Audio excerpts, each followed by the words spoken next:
Viewers and my dear students, இன்னைக்கு நாம exercise 2.3ல உள்ள சம்ஸ் போடுறதுக்கான இன்ட்ரோடக்ஷன் வீடியோல பார்க்க போறோம். என்னன்னா basic algebraic property of complex numbers. ஓகேவா? காம்ப்ளெக்ஸ் நம்பர்ஸோட பேசிக் அல்ஜிப்ரிக் ப்ராப்பர்ட்டிஸ் பார்க்க போறோம். என்ன அப்படின்னா மொத்தம் வந்து 5 இருக்கு. ஓகேவா? ஃபர்ஸ்ட் என்ன அப்படின்னா க்ளோஷர் ப்ராப்பர்ட்டி.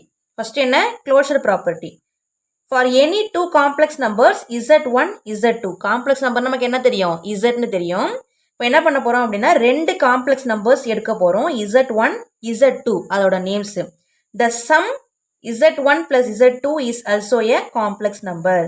Z1ம் Z2ம் காம்ப்ளெக்ஸ் நம்பரா இருந்துச்சுன்னா அதோட சம்மு எப்படி இருக்குமா? காம்ப்ளெக்ஸ் நம்பரா தான் இருக்குன்னு சொல்றாங்க. ஓகேவா? இது வந்து க்ளோஷர் ப்ராப்பர்ட்டி அண்ட் அடிஷன். ஓகேவா? ரெண்டையும் ஆட் பண்ணா நமக்கு என்னதான் வரப்போகுது? காம்ப்ளெக்ஸ் நம்பராக தான் வரப்போகுது. இப்போ அடுத்தது என்ன அப்படின்னா இதே தான் for any two complex numbers Z1 Z2 எடுக்கிறோம் ஃபர்ஸ்ட் மாதிரியே. த ப்ராடக்ட்னா என்னது? மல்டிப்ளிகேஷன் அர்த்தம். அப்போ Z1 Z2 is also a complex number. Z1ம் Z2ம் காம்ப்ளெக்ஸ் நம்பராக இருந்துச்சுன்னா அது ரெண்டையும் ஆட் பண்ணாலும் அது காம்ப்ளெக்ஸ் நம்பர் தான், அது ரெண்டையும் மல்டிபிள் பண்ணாலும் அது காம்ப்ளெக்ஸ் நம்பர் தான். அதான் என்ன சொல்லுவோம்? Sum product. ஓகேவா? நெக்ஸ்ட் செகண்ட் பாருங்க, காமுடேட்டிவ் ப்ராப்பர்ட்டி அதே மாதிரி தான் என்னது? அண்டர் அடிஷன்ல அண்டர் மல்டிப்ளிகேஷன்ல. காமுடேட்டிவ் ப்ராப்பர்ட்டி அப்படின்னா நமக்கு ரெண்டு இருக்கும்.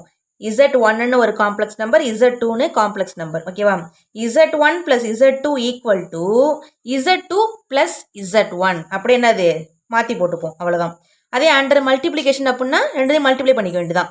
Z1 into Z2 equal to Z2 into Z1. இதுதான் என்னது? Commutative property. ஓகேவா?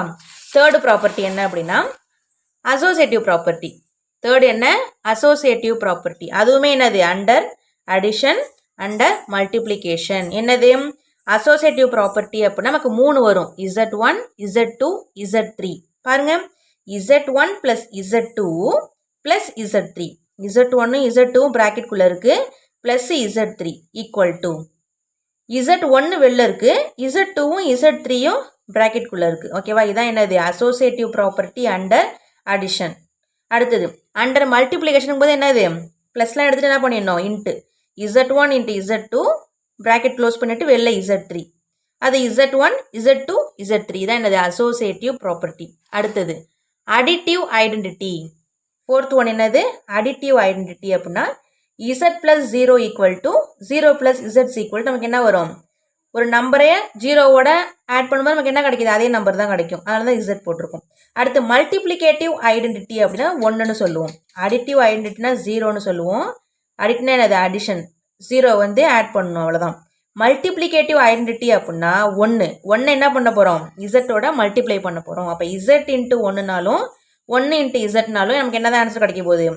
Zன்னு தான் கிடைக்க போகுது. நெக்ஸ்ட் ஃபிஃப்த் பாருங்க, அடிட்டிவ் இன்வர்ஸ்னா என்ன அர்த்தம்? Zங்கிறது காம்ப்ளெக்ஸ் நம்பர், இன்வர்ஸுங்கும் போது Zோட இன்வர்ஸ் என்னது? Minus Z. அப்போ Z plus minus Z equal to minus Z plus Z நமக்கு என்ன வந்துடும்? Z மைனஸ் Z நமக்கு 0ங்கிற வேல்யூ வந்துடும். ஓகேவா? அடுத்து மல்டிப்ளிகேட்டிவ் இன்வர்ஸ் அப்படின்னா என்னது?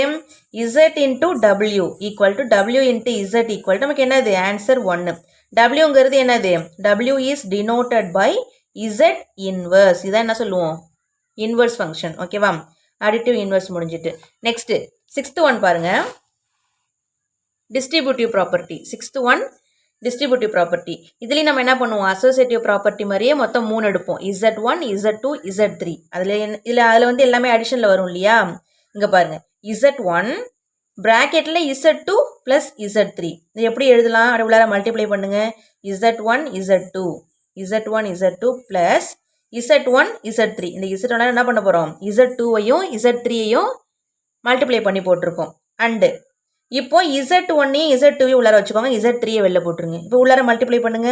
Z1 Z3 plus Z2 Z3. ஓகேவா? இதான் என்னது? Distributive property. இந்த 6 ப்ராப்பர்ட்டிஸுமே வந்து உங்களுக்கு நல்லா தெரிஞ்சிருக்கணும், தெளிவாக தெரிஞ்சிருக்கணும். ஓகேவா? நேமு அது வந்து எந்த ஃபார்மில் இருக்கும் அப்படிங்கிறத நீங்கள் தெரிஞ்சு வச்சுக்கணும். எக்ஸாமில் வந்து ஒரு வேளை நீங்கள் இதை மட்டும் கூட கேட்பாங்க, இதை கொடுத்து சால்வ் பண்ணுங்கன்னு சொல்லுவாங்க. அப்படி இல்லையா, இதை டைரெக்டாக கொடுக்காம டிஸ்ட்ரிபியூட்டிவ் ப்ராப்பர்ட்டியை சால்வ் பண்ணுங்கன்னு சொல்லுவாங்க. ஓகேவா? எப்படி கொடுத்தாலும் நீங்கள் வந்து போடுறதுக்கு ரெடியாக இருந்துக்கணும். Next laws of indices. சில ஃபார்முலாஸ்லாம் பார்த்துருப்போம் நம்ம சம்ஸ் போடும்போது, அதுதான் கொடுத்துருக்காங்க, வேறு ஒன்றும் இல்லை. Z power M Z power என்னன்னு இருந்துச்சுன்னா இது ரெண்டும் மல்டிப்புளில் இருந்தால் என்ன அர்த்தம், கீழே ரெண்டும் மல்டிப்புளில் இருந்துச்சுன்னா பவர் ரெண்டும் ஆடில் இருக்கும். அப்போ Z equal Z power M plus N. அதே மாதிரி Z power M by Z power N எப்படி எழுதலாமா, இசட் பவர் எம் அப்படி இருக்கட்டும், இது மேலே போகும்போது மைனஸ் ஆகிடும் இல்லையா, அப்போ Z power M minus N எழுதலாம். இசட்டுங்கிறது நாட் ஈக்குவல் டு 0 இருக்கணும் கண்டிஷன். ஓகேவா. Next Z power M power N அது எப்படி எழுதலாம், இசட் பவர் எம் என் எழுதலாம், எம் இன்ட்டு என் எழுதலாம். அடுத்து fourth one Z1 Z2 power M. இந்த எம்ங்கிறது Z1க்கும் உண்டு Z2க்கும் உண்டு. அப்போ Z1 power M Z2 power எம்னு எழுதலாம். இது எல்லாமே என்னது ஃபார்முலாஸ் தான். எல்லாத்தையும் நீங்கள் வந்து கரெக்டாக ஃபிங்கர் டிப்பில் ஞாபகம் வச்சுக்கணும். அப்போ தான் சம்ஸ் போடும்போது ஈஸியாக இருக்கும். ஓகேவா. இந்த வீடியோ உங்களுக்கு புரிஞ்சிருக்குன்னு நினைக்கிறேன். நெக்ஸ்ட் வீடியோவில் வந்து நம்ம என்ன பண்ணலாம், சம்ஸ் வந்து பார்க்கலாம். ஓகேவா. Thank you so much.